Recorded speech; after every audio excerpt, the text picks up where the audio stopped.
In our Black Filipino home, we are often mixing our flavors and our foods to match our family's biracial background. I grew up on a steady diet of Filipino food such as pancit, chicken adobo, and my dad's pinakbet. My husband, on the other hand, grew up eating collard greens, red beans and rice, and his mama's seafood gumbo. In Filipino cooking, we're about the onions, garlic, and ginger for fragrance. And there are things I'm coming to learn about soul food that are very new to me. I'm learning the necessary combination is what's called the Holy Trinity: bell peppers, onions, and celery. Certain dishes don't work unless all three ingredients are popping, right? Now, our Lenten journey is a different kind of feast, where I propose our Holy Trinity, our prayer, fasting, and almsgiving. And I know some folks really relate to food and cooking, and others are happy just to receive what's made. These next several weeks, we're asked to turn back to the Lord. There's a song, Hosea, with the lyrics, "Come back to me with all your heart. Don't let fear keep us apart." That fear is real when it comes to our relationship to God, isn't it?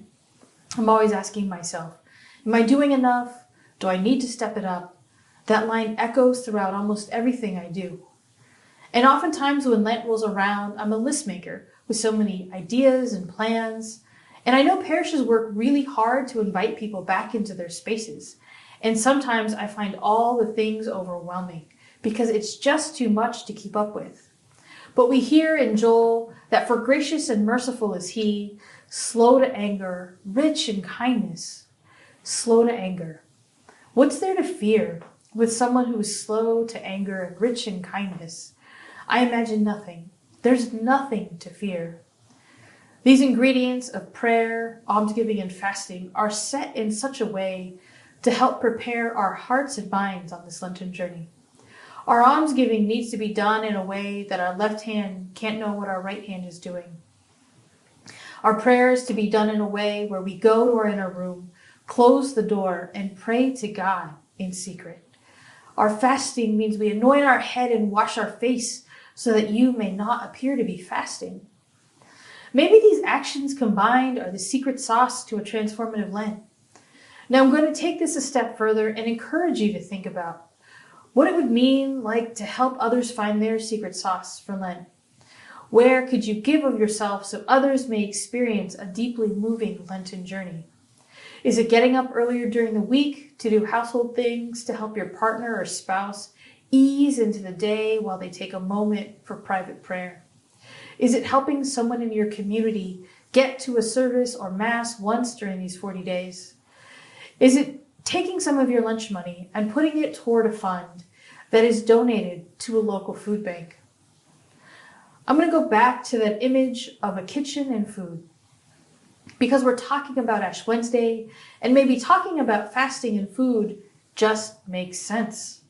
Oftentimes, when I'm in the kitchen making a complex dish, it's very messy.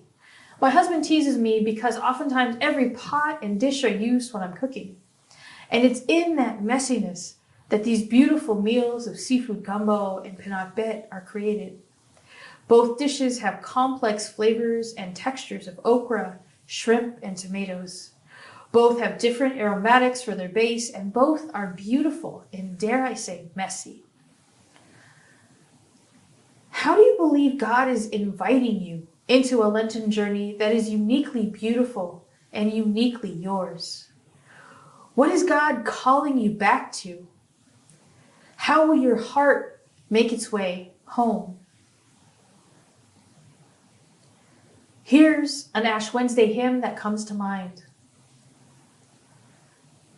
Come back to me with all your heart. Don't let fear keep us apart.